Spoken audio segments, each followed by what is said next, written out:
You should be thankful it's preparing you for the real world, because if all your experiments work during your PhD and then you go off and do your postdoc and none of your experiments work, you'll be very depressed. You'll think about leaving science and going and working in a bank and make a lot of money.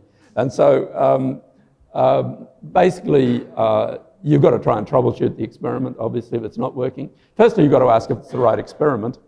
It might be an experiment that your supervisor put you on, but you didn't originate, and maybe you need to explore just how useful the experiment is. But often, the reason experiments go wrong, they go wrong all the time. Assays stop working. It can be that the water isn't good, or you've changed your batch of fetal calf serum, or the product that you formerly bought and you now believe is the same product has been changed in some subtle way. There are all sorts of reasons why things don't work.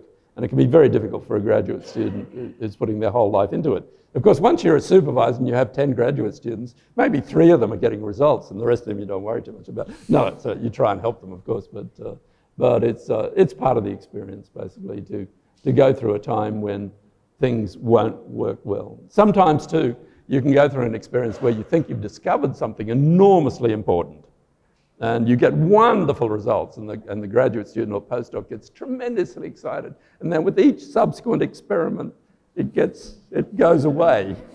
I refer to this as reverse alchemy. You know what the alchemists did? They took lead and turned it into gold. But in this case, you start with a big piece of gold, which slowly turns to lead. Yeah. So don't be discouraged.